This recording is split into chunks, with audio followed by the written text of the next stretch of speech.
Próxima estação, Hospital São Paulo. No final das contas, você tem que ter um planejamento macro, mas os detalhes eu acho que são fundamentais, assim. Você pensar quantas provas eu vou prestar, onde eu vou prestar, que jeito que eu vou estudar. Isso que vai fazer você ser aprovado. Não é só pensar assim, eu sonho em estudar na USP. Cara, você e todo mundo. Próxima estação, Paulista. Transferência para linha 2, verde do metrô.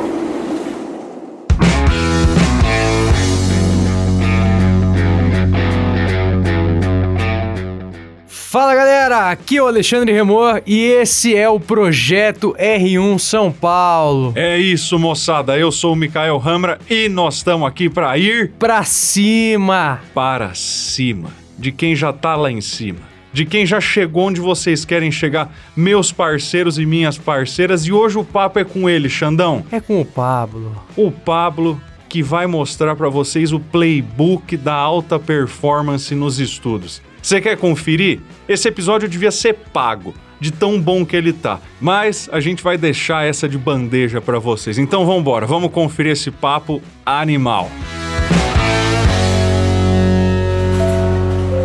Próxima estação, Clínicas. Desembarque pelo lado direito do trem. Então vamos lá, galera. Tamo aqui com o Pablo do Vale. Pablo, se apresenta pro pessoal aí que tá nos ouvindo. Bom, boa noite, pessoal. Boa noite pra gente aqui, né? Meu nome é Pablo, eu tenho 24 anos, sou de Pouso Alegre, sul de Minas Gerais, e eu sou residente de área cirúrgica básica, né? No Hospital das Clínicas da USP, sou R1 atualmente, né? E me formei na minha cidade, na Universidade do Vale do Sapucaí, mais conhecida também às vezes como Faculdade de Medicina de Pouso Alegre. Me formei no final do ano passado e ingressei agora na residência. Caraca, hein? Já chegou com o pé no peito, 24 anos, fazendo cirurgia no Hospital das Clínicas, veio lá do sulzinho de Minas, tranquilo, comendo quieto, como se... esse cara aí chegou jantando todo mundo, é essa história que nós vamos contar aqui hoje, né, Pablito? Tem bastante gente de Pouso Alegre no HC, não?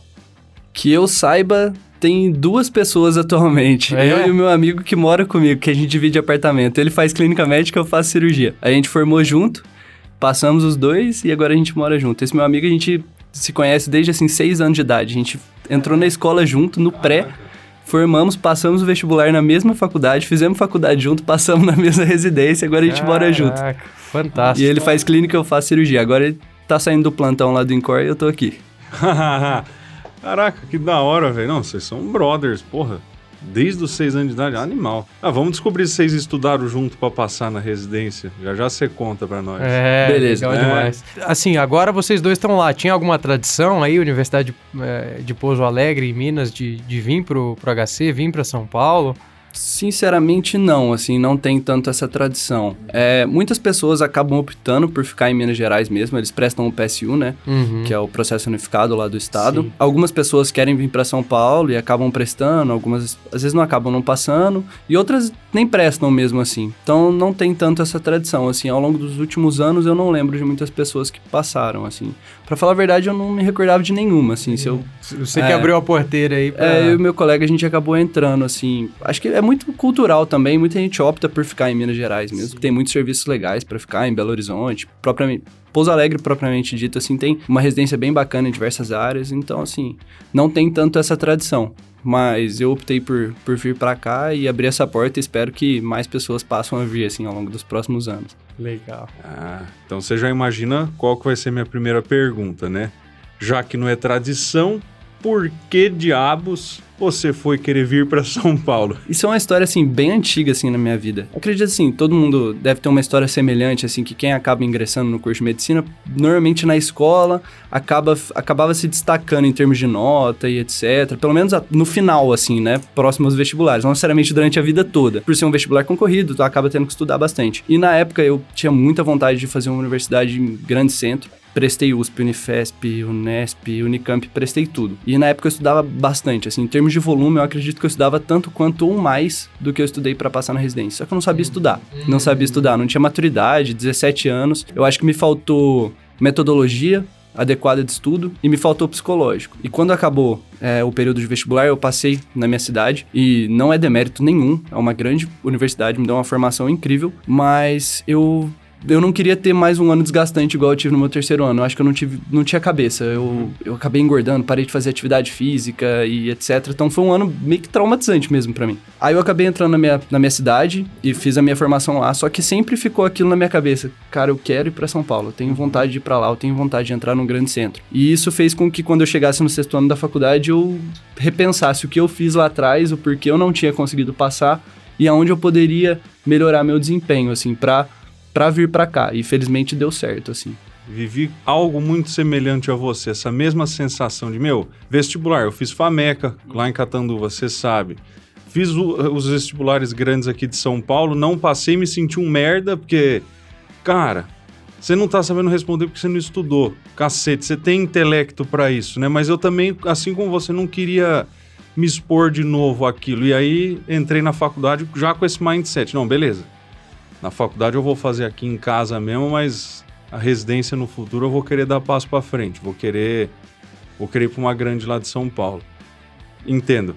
Exato. Entendo total, E isso foi toda a minha mentalidade. Assim. Eu não vou dizer que eu passei a minha faculdade preparando pra residência. Isso não é verdade. Eu quis aproveitar a formação, a graduação médica e no tempo adequado me preparar para as provas. Mas sempre com a cabeça assim, quando chegar a hora, eu quero dar um passo assim a mais. Eu quero ir para um grande centro. E sempre com isso na minha cabeça. E felizmente deu certo, assim, né? O processo.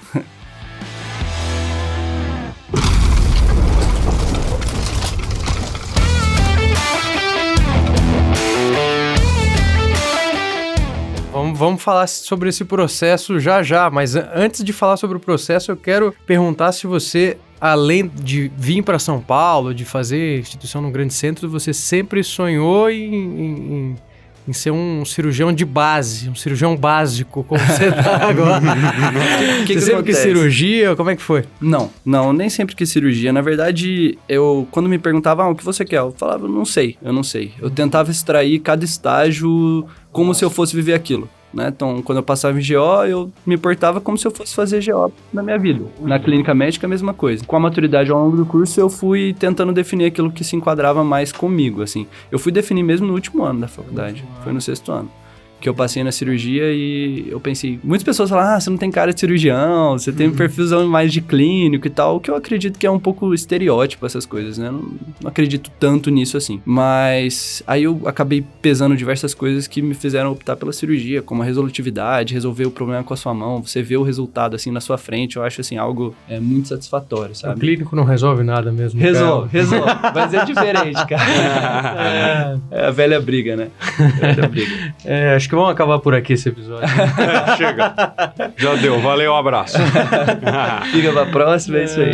Não, legal demais. Mas e aí, eu já vou pegar antes da gente entrar no preparatório em si, numa dúvida que é dúvida de muita gente que tá se preparando, que, viu o título do episódio, viu que era com...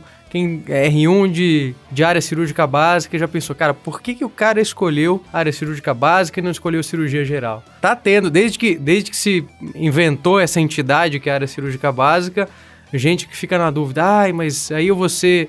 na entrevista vão achar que eu sou vadio porque eu quero fazer 2 anos e não 3. Tem várias coisas no imaginário popular aí que ficam e que pouca gente fala sobre, né?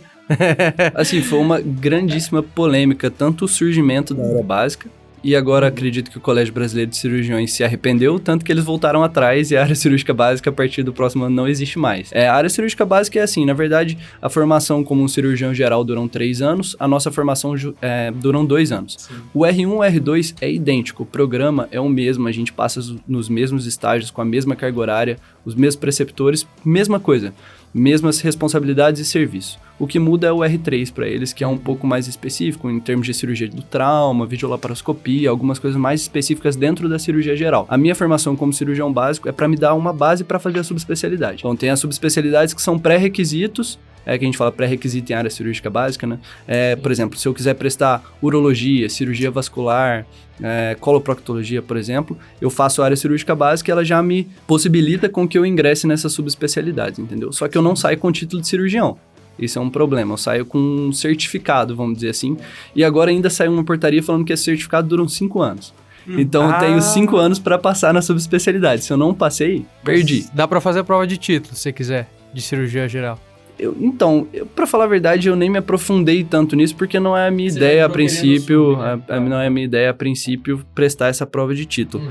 Mas tem pessoas que, por exemplo, estão judicializando depois que termina os 2 anos para tentar ter o título de cirurgião geral e trabalhar como cirurgião geral, que isso também é polêmica. Você pode dar plantão como cirurgião geral depois ou não? Tem pessoas que conseguiram, outras não. É uma coisa muito nebulosa, assim. Até páginas que falam sobre cirurgia, eles mesmos têm dúvidas para esclarecer as pessoas, assim. Mas, assim, resumindo, é um programa de 2 anos. É semelhante ao programa de cirurgia geral, o R1 e R2, e me possibilita prestar uma sub depois, que é o que eu viso, assim. Mesmo eu não tendo certeza de qual eu quero, eu tenho certeza que eu não vou querer seguir a cirurgia geral. A partir de ano que vem, então, cirurgia geral no Brasil inteiro é 3 anos? Tudo vai ser 3 anos. Só cirurgia geral. A área cirúrgica básica vai acabar, exatamente. Então eles se arrependeram, assim, dessa criação, porque realmente deu muita polêmica e foi algo bem complicado. E estão aumentando a quantidade de anos de residência, né? Sim. Tá aumentando o tempo de formação, né? Tá. Tá ficando complicado. O caldo tá entornando, né? Tá aumentando a concorrência, né? Porque tá aumentando o número de formados, agora aumentando o tempo de formação. Você demora mais tempo pra passar no vestibular, aí demora mais tempo pra passar na residência, exato. Demora mais tempo pra sair. Você vê, daqui a pouco só vai ter médico cabelo branco. Você vê que é um fenômeno que está acontecendo no mercado que explica tudo isso, né? Você tem uma oferta muito significativa de médicos, então o mercado reage querendo, dificulta. Tem que ficar cada vez mais competente, mais especializado em alguma coisa, você tem que alongar o tempo de residência, valorizar mais as especialidades. Para o médico recém-formado, principalmente, o caldo está engrossando bem. Não, muito. Tá. Você pega as capitais, já é muito difícil o cara conseguir trabalhar sendo só médico. Você se formou, meu amigo? Beleza. Cadê a residência? Para entrar aqui no hospital, meu querido, é no mínimo clínica médica ou cirurgia geral para poder dar plantão. Eu acredito que é um caminho sem volta, assim. Não tem muito... nos Estados Unidos você tem que fazer o pre-med, né? Uma faculdade antes da medicina, depois você faz a medicina, o internato faz parte da residência, que geralmente é 5 anos de residência.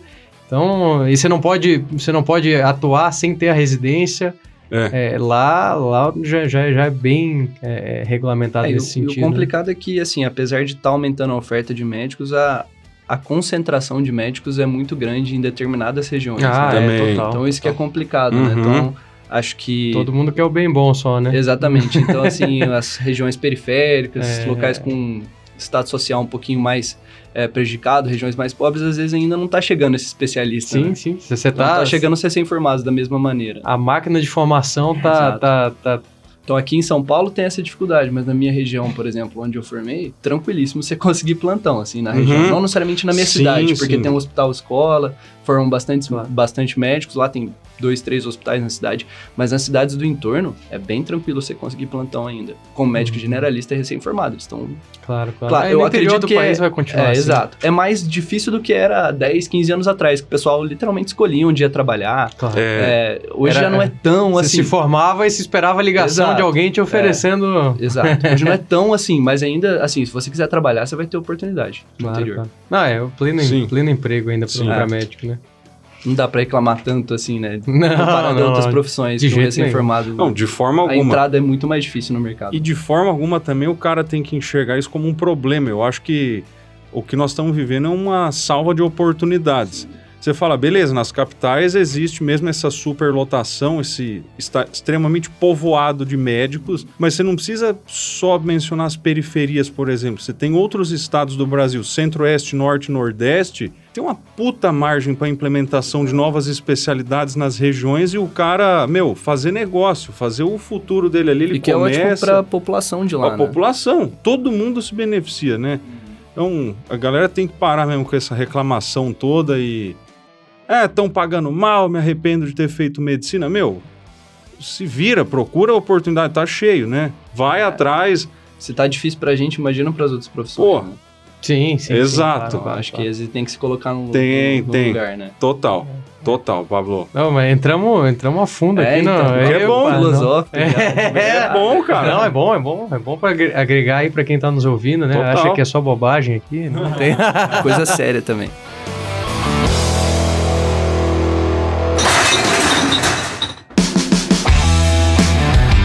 Cara, mas muito bom, tendo falado aí sobre o futuro da medicina no Brasil, vamos voltar um pouco aqui, vamos voltar Pra nossa realidade, né? Vamos voltar algumas etapas que a galera quer entender aí o que você fez aí saindo de Pouso Alegre, quando é que você começou a se preparar, quando é que você viu essa necessidade de começar a se preparar, lá já tem a tradição de começar cursinho no 5º ano, ou no 6º, ou a galera para muito pra querer trabalhar logo depois de se forma. Como é que é a realidade lá, primeiro, e depois como é que foi a sua realidade? Eu acredito que é uma realidade, assim, semelhante ao resto do país, assim. É bem heterogêneo. Tem pessoas que querem já formar e ingressar numa residência, tem pessoas que querem parar e trabalhar, juntar um dinheirinho, ganhar um pouquinho mais de maturidade para entrar. E então, assim, é bem diverso. Na minha turma tem todos os tipos de exemplo, assim, pessoas que entraram, pessoas que estão trabalhando atualmente, têm um plano de entrar o ano que vem, ou daqui 2 anos, cada um com a sua realidade. Não tinha uma grande pressão pra, tem que seguir esse aqui que é o caminho,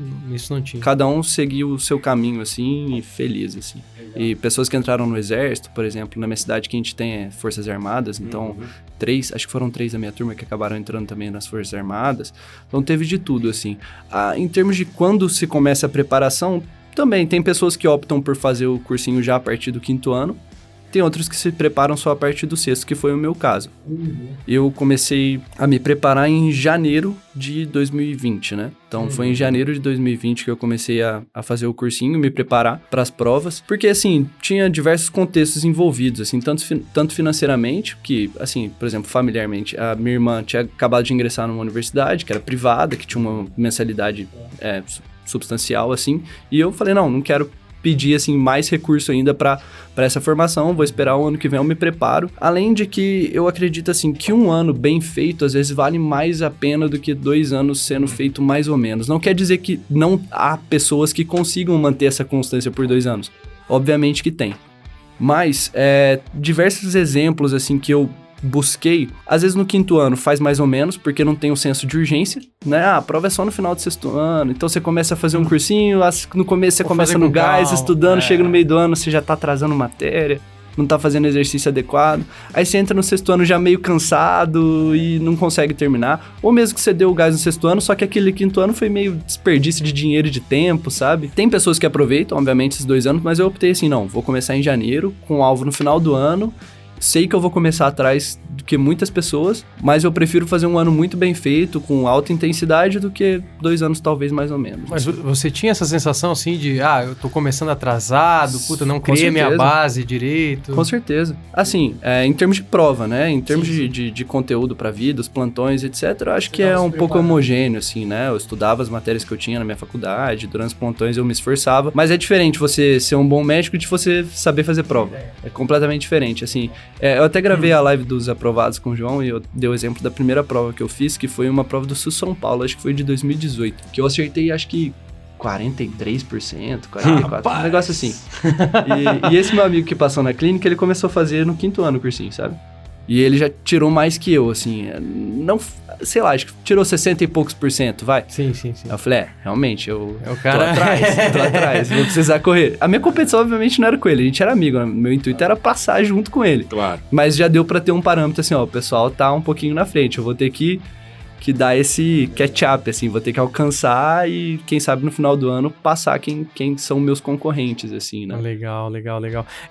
Tem gente que a gente ouve, assim, que, entrou no 6º ano e aí não fez no 5º, mas aí a pessoa se agarra o ano inteiro naquele negócio de, eu entrei sem ter criado a base, e aí eu não fiz a base, e aí eu não consigo, e não tem jeito, e eu não consigo... É muito conteúdo novo pra aprender e tal. Como é que você fez pra evitar cair nessa vala? Porque a sensação eu sei que ela vem, mas Mas tem gente que cai nessa vala e não sai mais o resto do ano, e a pessoa já coloca, não, eu tenho que fazer em 2 anos, eu já sei que eu não vou passar esse ano, eu vou passar no próximo e tal. E aí a pessoa já se coloca um carimbo de derrotado ali no início do ano. Bom, eu acredito que a gente é feito de oscilações, né? Claro que eu não vou falar assim, durante o ano inteiro minha confiança estava lá em cima e eu sabia que eu ia passar. Claro que não. Tive meus momentos também que eu pensava, putz, será que vai dar? Eu ainda preciso crescer mais, as provas não estão vindo os resultados que eu imagino. Mas eu tentava me ancorar na curva de aprendizado.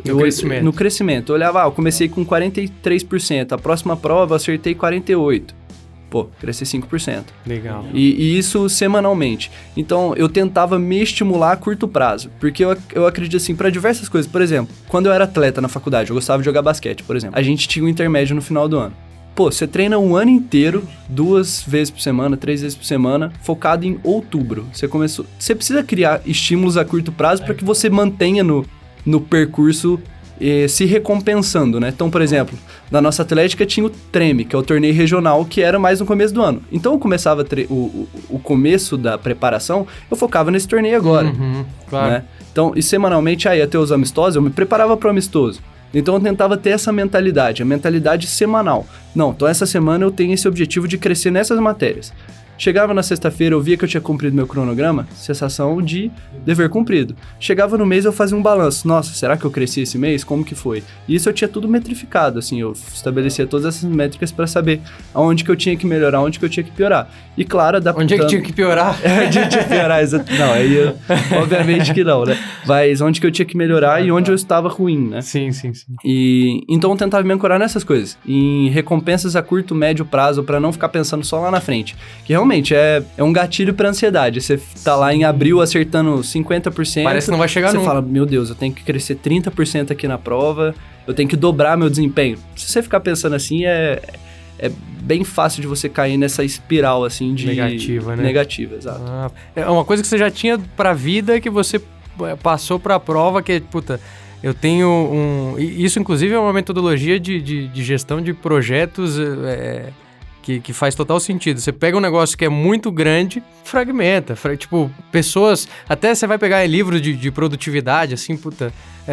como que você evita procrastinar? Como é que você consegue motivação para grandes objetivos na vida? Putz, fragmenta ele em pequenos objetivos que você vai... Porque você fala, eu quero... Sei lá, eu começo a correr hoje, eu penso, puta, eu quero fazer o triatlo. Puta, nunca vou conseguir. Não, mas aí você pensa, esse trimestre eu quero correr 5 km. Trimestre que vem eu quero correr 10. Aí depois eu quero melhorar o meu pace. Aí eu quero começar... E aí você vai, daí daqui a pouco, parece que vai dar, talvez em 5 anos, mas eu tô melhorando incrementalmente ali pra chegar lá, né? E isso torna o caminho muito mais satisfatório, né? Você claro. Aproveita a jornada. Né? Porque você vai notar a sua melhora. Se você sempre só tem um objetivo grande, tudo que você alcançar ainda tá longe daquilo que você quis. Sim, né? sim. Então, assim, se só sonho muito grande... Desmotiva, né? É desmotivante. Claro, né? claro. Então... Você sabe que o que você tá falando me chama muito a atenção, porque, de certa forma, a pessoa que pensa assim, ela tem que ter um apreço pelo desafio.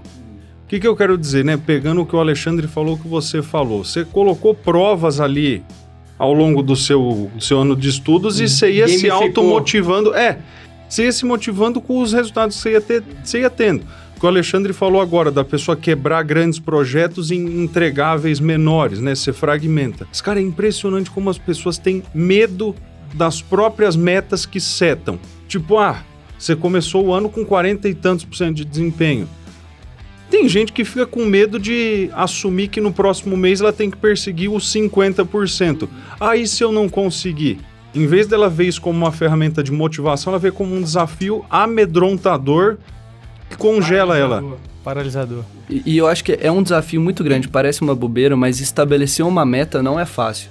Porque você tem que estabelecer, na minha cabeça, né? A gente tem que estabelecer uma meta que seja palpável, não seja algo irreal, mas ao mesmo tempo que nos desafie, né? Então, tô nos 40%. Tá, em um mês, quero ir pra 70%. É irreal. Eu não vou conseguir chegar nessa meta. Uhum. Ah, mas aí eu quero chegar em 40... Eu tô em 40, quero chegar em 42. Tá fácil, né? Então, assim, estabelecer até esse equilíbrio de metas, eu acho que não é algo tranquilo. E acho que a gente vai ganhando essa percepção ao longo do tempo, né? Claro, obviamente, eu não comecei estudando e terminei da mesma maneira. Eu fui aprendendo ao longo do próprio processo aquilo que se enquadrava melhor pra mim. Claro que algumas coisas são fatos, assim. Eu acho que não tem muita coisa que não tem muita discussão.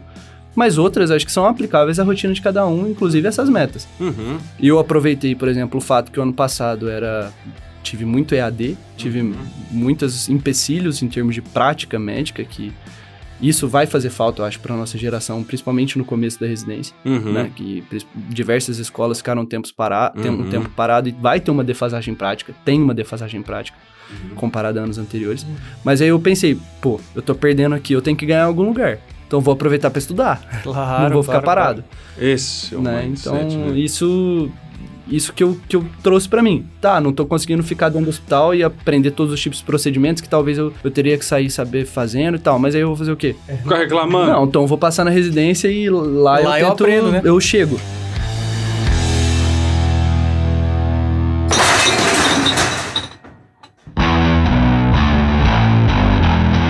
No final das contas, é tudo sobre mindset, né? O jeito que você pensa sobre o problema, pensa sobre o desafio, muda totalmente o jeito de encarar, né? E até trazendo um conteúdo, aí já que a gente tá falando de meta para as pessoas, um conteúdo mais how to, né? Como fazer, né? Se fala...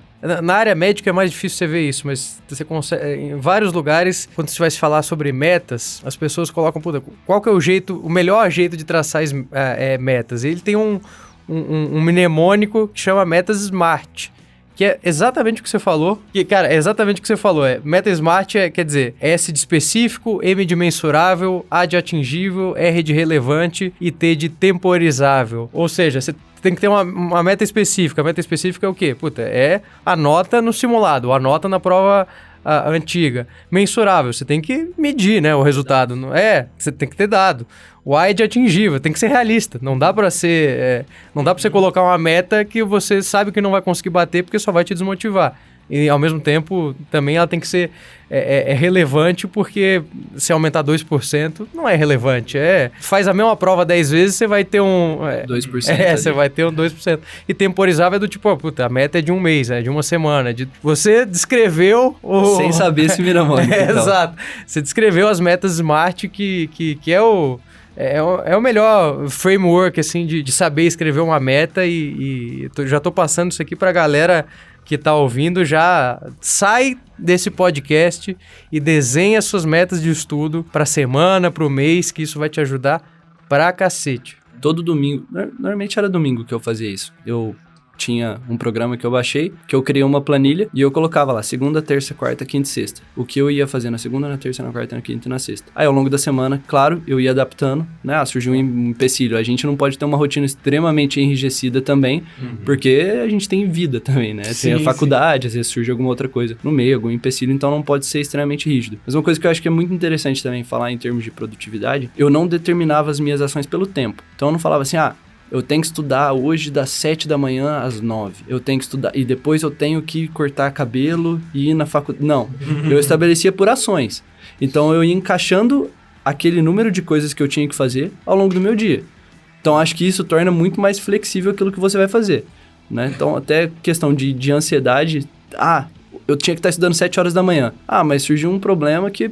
Putz, eu tive que levar alguém pra fazer alguma coisa ali no centro da cidade. Claro. Eu não tô estudando, eu fico assim, meu Deus, já não tô estudando, já não tô cumprindo minha meta.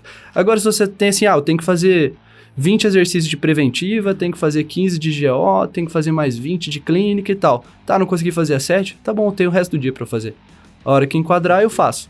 Então, acho que isso é uma coisa legal também pra falar de produtividade, assim. Acho que estabelecer por ações, na minha cabeça, é muito mais interessante do que dividir por tempo, assim, que eu acho que você tira o peso da consciência, né? Exatamente. Você começa a dividir o tempo de, puta, se eu tô fazendo outra coisa, eu tô fazendo outra coisa e pronto. Não vou ficar pensando em estudar.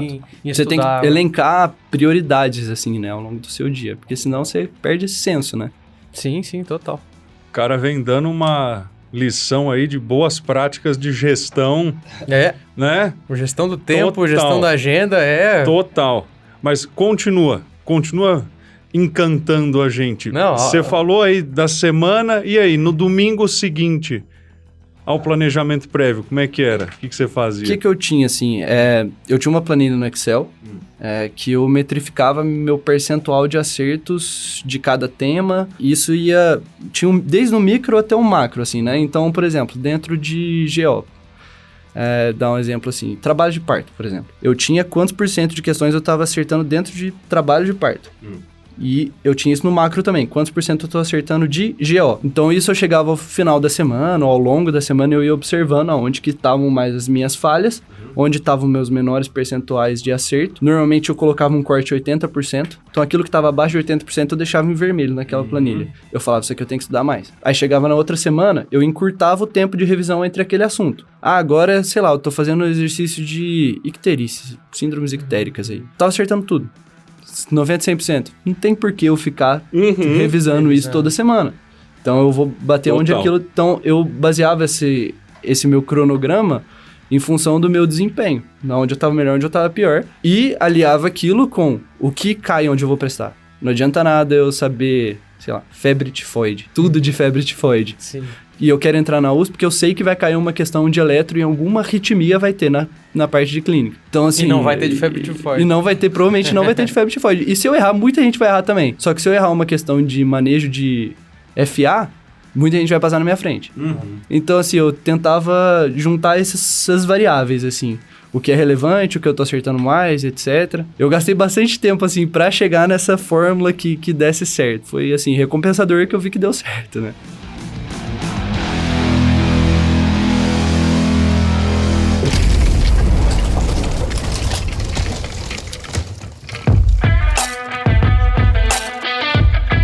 Atenção, áudio espectadores, para o top de 5 segundos. Gente, presta muita atenção no que ele falou agora. Ele gastou tempo gerenciando os próprios estudos. Em hipótese alguma, você, boca aberta, interprete isso como ele perdeu tempo pensando no que ele ia estudar. O cara estudou ao longo de 1 ano. Não tivesse ele feito isso, provavelmente não teria passado. Antes de começar a me preparar de fato, como eu te disse, eu fiz aquele paralelo com o que eu tinha feito de errado quando eu estava no 3º ano. E eu sentei e pensei, pô, eu não tinha direcionamento. Não tinha isso de direcionamento. Não tinha muito psicológico para aguentar a trajetória. Não tinha essa questão de recompensa, só pensava no vestibular que eu ia prestar no final do ano.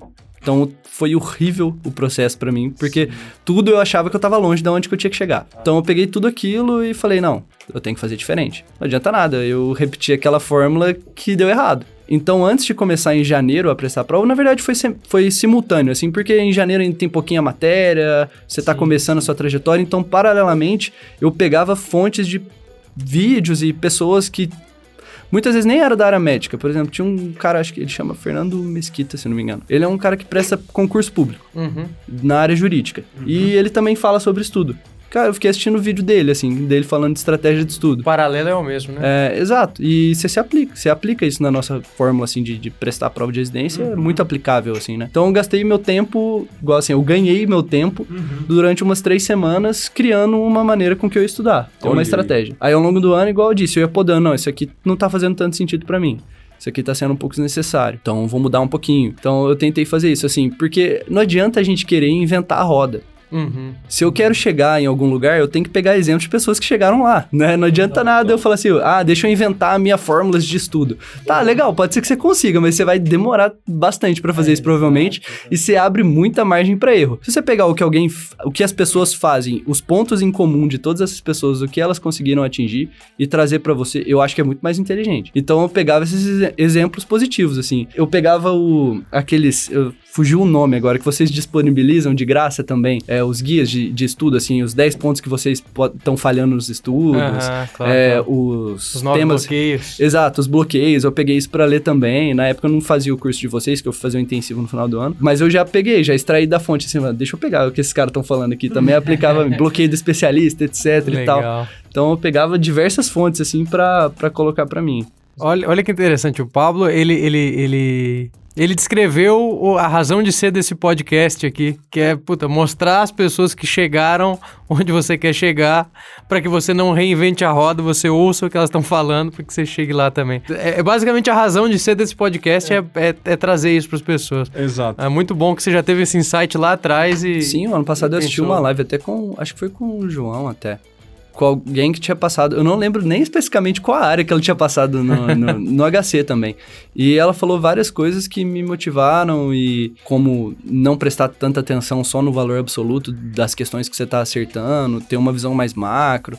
Então eu peguei muitos exemplos, assim, de vocês mesmo quando eu não estava fazendo curso, assim. Legal.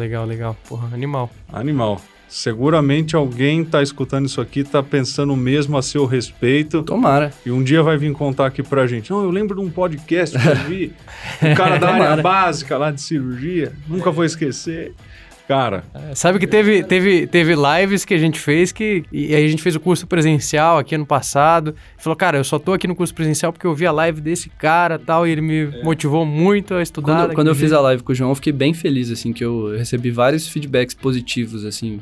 Várias pessoas mandaram mensagem, perguntando de estratégia, ou até comentaram e tal. E eu acho que isso é uma coisa muito relevante, né? A gente tentar deixar algum legado, mesmo que seja pequeno. Claro, sim, eu não sou o único residente do HC, tem milhares lá dentro que fizeram a mesma coisa do que eu, assim. Cada um à sua maneira. Mas a gente atingir, assim, pessoas, eu acho que é muito legal, assim, né? Acho que é um objetivo muito interessante, igual vocês fazem o trabalho de vocês. Eu também tenho esse objetivo, assim. Animal. Tá concretizando isso agora, cara. É isso. Muito legal, bicho. Teve uma outra boa prática que você implementou aí, basicamente ao longo do ano. Você teve essa maturidade de autogestão, de entender que o tempo passa, as coisas mudam, os contextos mudam, nem tudo você consegue prever e nem sempre o planejamento sai exatamente como você havia desenhado, né? Então, ao longo do teu discurso, eu fui vendo que você planejava as coisas, você fazia, você checava o resultado daquilo que você tinha feito e atuava em cima disso. Então, como você bem citou o exemplo agora, estou acertando 90%, 100% de questão de icterícia. Eu vou perder meu tempo nisso? Não vou. Eu já sei. Eu vou focar naquilo que cai e que eu não estou sabendo. O nome disso é PDCA. Junto aí com... Mais uma aí, para somar com o SMART, é o PDCA, que é o Plan, Do, Check and Act. E é exatamente o que você fez. E não é difícil. Você fez isso em um ano, sem nem ter lido a respeito. Foi intuitivo ou vendo o que os outros estavam falando, né? Gente que chegou onde você queria chegar. Você tem que tomar muito cuidado para não cair no automático, né? Você ir fazendo as coisas no automático e não parar para refletir aonde que aquilo tá te levando, né? Então, acho que isso que é fundamental, assim. Tô lá todo dia, eu tenho a minha rotina. Eu sento, faço 60 exercícios, leio a apostila, não sei o quê. E você não sabe pra onde tá te levando. Eu não acho que isso é muito inteligente, assim, né? Não. E isso não é porque a pessoa não tem essa capacidade. Às vezes ela só não teve a curiosidade de ir atrás, ou ninguém nunca falou isso pra ela. Aí, de repente, descobre no final do ano que deu errado, não passou na prova e no ano seguinte tem que mudar a estratégia. Então, eu tentei me antecipar esse erro. Como eu tinha só um ano, falei, não, é um ano. Eu não quero ficar 2 me sacrificando pra passar. Eu quero que seja esse ano. Tem um meme que, infelizmente, não dá pra mostrar aqui, porque é só no áudio, mas que ilustra muito bem isso. Assim, 2 pessoas empurrando uma carruagem com roda quadrada. E aí os caras fazem uma força do cacete ali pra conseguir empurrar a carruagem, porque a roda é quadrada, né? Não é uma roda redonda. E aí vem um outro cara e fala, cara, será que a gente não podia trabalhar de um jeito mais inteligente? Tem uma roda aqui. Não, a gente tá muito ocupado trabalhando. Exato. É meio que tipo... Não é a quantidade, né? Exato. É a qualidade com que você faz as coisas, né? Estudar de uma maneira inteligente. Às vezes você tá tão automático, tipo, não tenho tempo pra ouvir o que o Pablo tá falando, eu tenho que estudar, eu já vou parar esse podcast agora. Quando se ela investe esse tempo pra entender o que ela tá fazendo, pra refletir, pra olhar, eu acho que não é bem por aqui, isso tá dando certo, isso não tá dando certo, ela conseguiria ser mais efetiva, mais eficiente, né? E isso tá sendo um desafio pra mim agora, né? Que eu mudei total o contexto da minha vida, que eu saí de pessoa que preparava pra residência e agora eu estou na residência, né? Sim. Então, assim, eu tô tentando descobrir ainda também essa fórmula pra minha vida, tipo assim, como eu vou estudar agora? Né? Porque eu não tenho agora um cursinho da residência, né? O cursinho assim, eu vou lá, acompanho uma cirurgia, tal, chego em casa, lógico que tem os cursinhos preparatórios para subs também, né? Mas não é o momento e eu tô tentando descobrir aonde que eu extraio essa fonte de estudo, como que eu vou aproveitar a residência. Porque tem todo o contexto também do cansaço físico, a parte psicológica que também é muito mais exacerbada. Então eu tô tentando me enquadrar nessa nova realidade ainda, sabe? Então, eu acho que isso também é uma coisa importante. Não necessariamente a fórmula que você está aplicando agora vai fazer sentido no ano que vem. Depende de onde você está inserido. Então, assim, eu tô tentando ainda me encontrar, assim, dentro da residência, sabe? Acho que não só eu, acho que muitas pessoas, né? O R1, em geral, é assim em todo lugar, né? Perdido, assim, não sei, não sabe nem muito onde você tá, assim. Agora que eu tô começando a entender onde eu tô, assim. Né? E aí você fica nessa dúvida, nessa indecisão, e aí você chega no R2 e você fala, cara... Acho que eu aprendi alguma coisa. Coisa. Eu nem sei como, mas eu aprendi. Assim, alguma coisa absurda. Exato. Né? É um negócio meio... É uma fase da vida muito louca esse negócio do R1. Tomara que passe, cara. Vai, aí vem o R2. Aí vem o R2. Mas o R2 você acha que você já acostumou com a realidade, você entende onde você tá, né? Mas esse começo, assim, é muito... É muito novo. Muito novo. É muito novo. Uma lógica muito diferente, né? Assim, não foi nada fácil, assim, eu saí de Pouso Alegre, cidadezinha pequena, num hospital que eu já conhecia os corredores todos, que eu passei minha vida toda, não só como aluno, como paciente. Quando eu era criança, eu tava doente, eu ia naquele hospital, que era da cidade e tal. E agora você entrou em Hogwarts. Aí do nada eu caio naquele lugar monstruoso, e eu falei, meu Deus, o que eu tô fazendo aqui, sabe? Um labirinto, porta secreta, sai paciente do chão, do teto. Aí do nada você tá no hospital, aí você passa um corredor, você já tá no outro, você nem saiu na rua, assim, Exato. Né?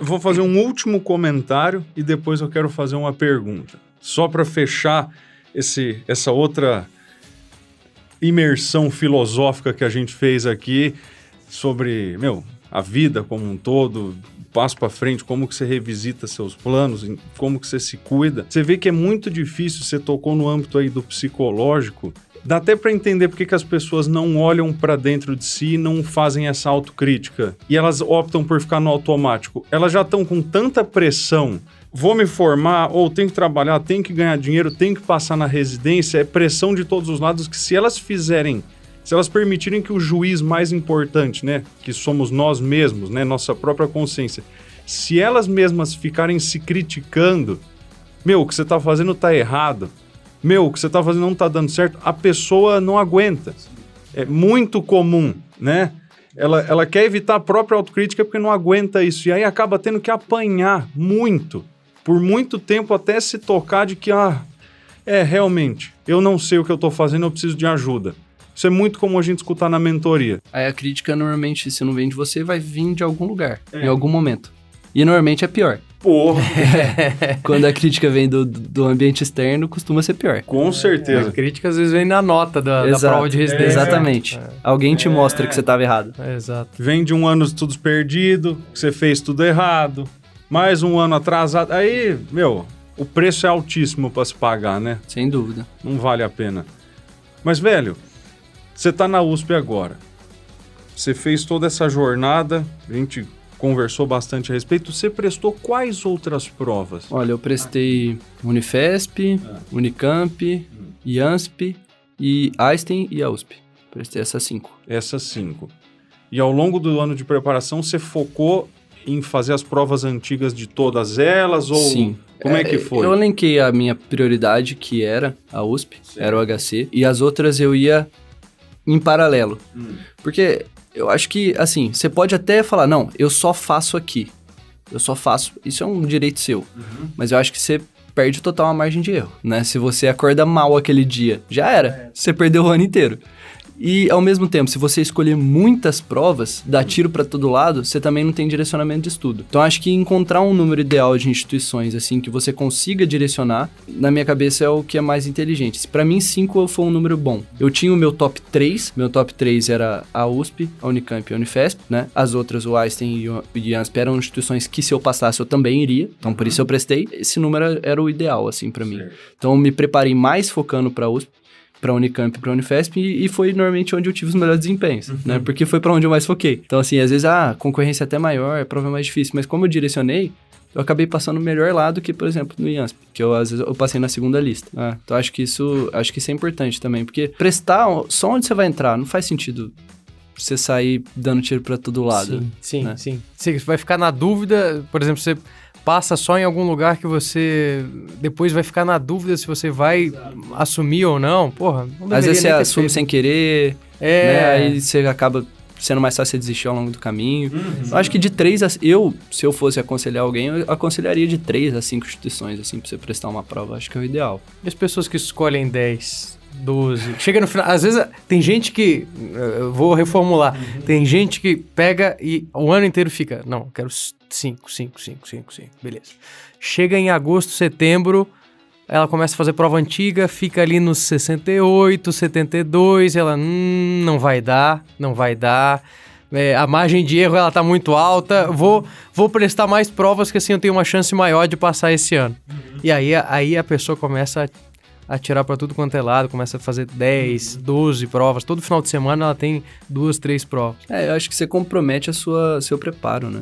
Porque eu não parei de me preparar mesmo durante o mês que estavam tendo provas, né? Então, acho que as provas começaram, acho que foi em novembro que começou, não sei se vocês lembram. Sim. A Unifesp, acho que foi a primeira prova que eu prestei, foi a Unifesp. Foi. Acho que foi em novembro, né? Então eu prestava a Unifesp no domingo, na semana seguinte tinha o IANSP, na segunda eu já tava estudando de novo. Então imagina se eu tivesse 12 provas aí, pra eu estar me preparando em paralelo. Não tem como. Você não ia se preparar. Você ia ser um fazedor de prova que... Exato. Entra no automático. Aí não tem nem como você direcionar seu estudo. Como que você vai direcionar seu estudo? Você tem 12 perfis diferentes de prova. Como que você vai escolher? Eu acho assim, você pode até prestar 12, mas tenha na sua cabeça assim, não, essas 3 eu vou direcionar, as outras 9 eu vou prestar, mas sabendo que eu não me preparei pra elas. Perde um pouco o sentido Perde também, um né? pouco Porque sentido. Diminui a sua chance de passar se você não se preparou, além de que fadiga, né? E dinheiro.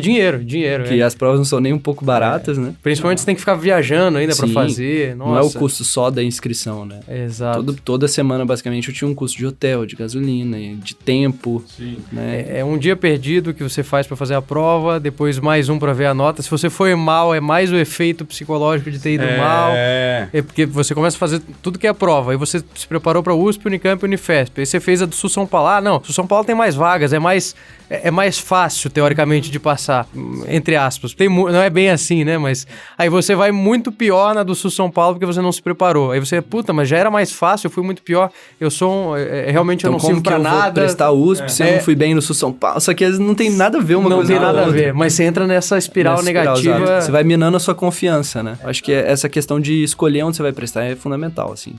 E stick to the plan, né? Fica até o final. Assim, no final das contas, você tem que ter um planejamento macro, mas os detalhes eu acho que são fundamentais, assim. Você pensar quantas provas eu vou prestar, onde eu vou prestar, que jeito que eu vou estudar. Isso que vai fazer você ser aprovado. Não é só pensar assim, eu sonho em estudar na USP. Cara, você e todo mundo. Não é? Tipo, claro. E são os... Assim, quando você tá no alto rendimento, isso serve... Eu gosto muito de fazer o paralelo com o esporte, porque eu gosto muito de esporte, sempre gostei. Então, assim, sei lá, o Usain Bolt, assim. Cara, pra ele diminuir 1 milésimo no tempo é muita coisa. É um detalhe. Isso pro competidor americano lá dos 100 metros com ele faz muita diferença. Então, acho que quanto mais alto rendimento você tá, mais os detalhes são importantes. Porque assim, se todo mundo tá num nível meio baixo, a média meio... Qualquer coisa que você fizer, você vai se destacar. Só que quando você vai chegando num nível de competitividade muito alto, você tem que prestar atenção nessas coisas. Então, isso acho que é fundamental. Assim. Cara, você tem uma visão muito legal, velho. Não é habitual encontrar isso. Você tem uma clareza de organização da informação, organizar planejamento e, ser assertivo nas condutas. Eu acho que talvez você nem tenha tanta clareza de que você sabe muito, mas, cara, bota fé no que eu tô te falando. Mas eu quero que isso continue acontecendo, né? Eu quero continuar aplicando isso na minha vida, assim. Agora, eu tava até refletindo, assim, eu quero voltar a ter mais esse perfil. Porque, igual eu falei, quando eu entrei na residência, eu acho que eu dei uma patinada. Você perde um pouco... Perdi total esse foco, assim. E agora eu tô começando a me reencontrar e eu quero voltar a ser mais assertivo, voltar a fazer as coisas com mais critério, assim. Não tá no automático, porque eu tava, assim, faz uns 3 meses que eu tava no automático. Acho que é um pouco impossível não tá também, mas... um pouco impossível. Eu acho que você vai se adaptando ao caos ali, né? Sim, acho que agora eu tô começando a me adaptar. Mas só o fato de você estar refletindo constantemente sobre isso, de estar incomodado com estar no automático, já é um grande diferencial, né? Porque As pessoas se acostumam a ficar naquela zona de conforto. Você tá no automático, estar na zona de conforto, né? Porra, é muito confortável você, tipo, não ter nenhum controle sobre a sua agenda, tudo parece que é em cima da hora, tudo que eu vivo um dia de cada vez. É muito confortável viver a vida assim, só que... E em alguns momentos isso é importante. Eu acho que às vezes vivendo automático em alguns momentos da sua vida é importante. Porque nem tudo você consegue organizar bem, né? Dando um exemplo, desde abril eu não sabia o que era acordar depois das 6 da manhã. Então eu tava acordando todo dia antes das 6 da manhã. Eu acordava, tava aquele breu. Eu saía pra USP, eu vou a pé. O mundo não acordou ainda, cara. E tipo, cara, você tá andando 4h30 da manhã pensando, meu Deus, o que eu estou fazendo? Aí você vai andando. Aí você chega em casa 9 horas da noite e no outro dia você sabe que você vai acordar de novo. Tem hora que você liga o automáticozinho até pra você conseguir continuar sobreviver ali, né? Exato. Aí a partir do momento, acho que você se acostuma com esse ambiente e agora você fala, não, calma. Agora vamos começar a voltar a fazer as coisas com mais clareza e tal. Obviamente eu não fiz isso sozinho, eu precisei de muita ajuda, né? Acho que é isso, assim, o automático às vezes é importante. Pra adaptação, exatamente, né? Pra adaptação talvez seja importante em alguns momentos. Interessante. Mas não ad eternum e... né? Você tem que ter até isso na sua cabeça, isso aqui é passageiro. Ter autoconsciência o tempo inteiro, Sim. na verdade é isso, né? Sim. É ter consciência de que você tá no automático e Isso. ok. Exato. Isso. Mesmo quando você tá no automático, você sabe que vai estar lá voluntariamente. Fundo, sabe. Legal demais. Nossa, muito conceito, muito... Acho que a gente vai cobrar por esse episódio, cara. Não tá fazendo sentido dar de graça isso aqui. Não faz. Não faz nenhum sentido. Não. Cara, muito show. Muito mesmo. Eu acho que a gente até encheu a cabeça da galera aí com muita reflexão. Episódio denso, mas ele tá diferente dos outros que a gente gravou. Você conseguiu fugir um pouco do habitual, vamos dizer assim. Você colocou cartas novas na mesa. E tomara que faça sentido para as pessoas. Pra caramba, velho. Então, aproveita para deixar uma última mensagem pro pessoal aí. Que além de tudo que você já disse, tem alguma coisa que tá no peito aí que você gostaria que tivessem te falado? Eu acho assim, como eu já passei por esse processo da aprovação, eu acho que é importante deixar a mensagem do pós-aprovação. Porque eu tô falando para pessoas que eu espero que tenham passado.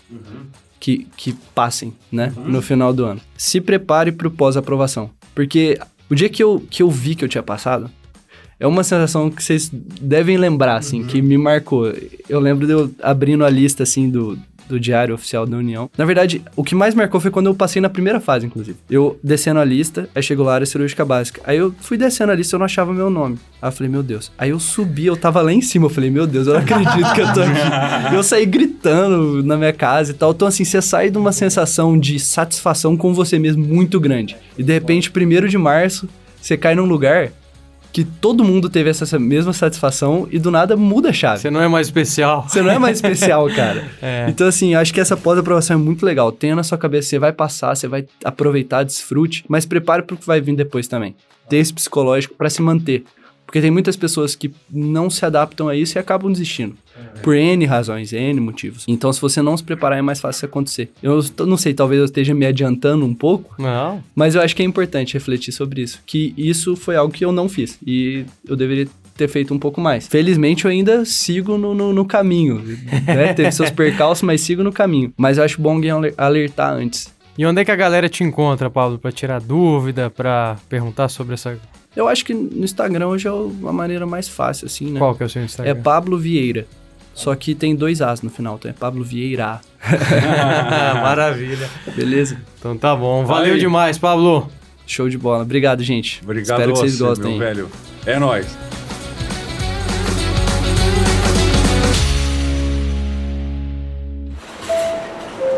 Próxima estação, Paulista. Transferência para linha 2, verde do metrô.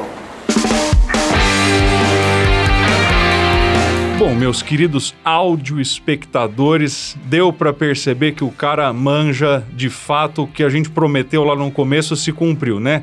Vocês estão agora com o playbook pronto.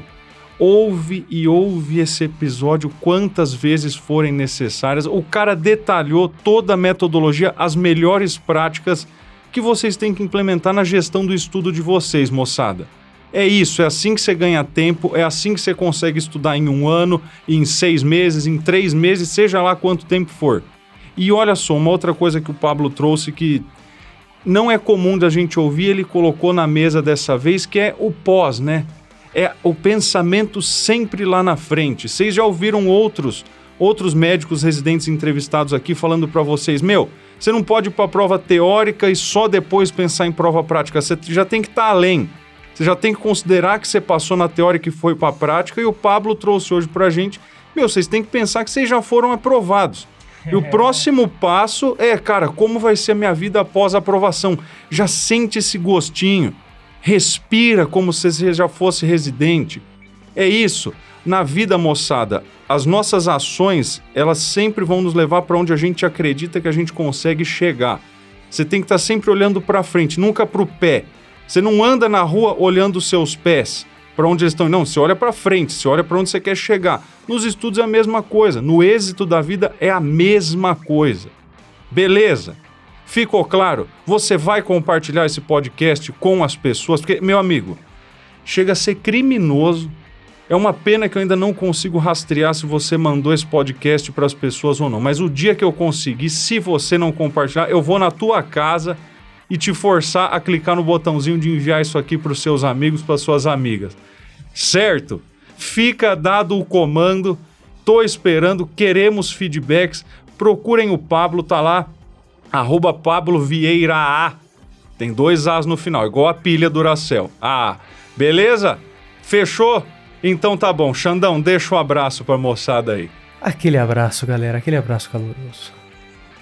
Tamo junto, valeu!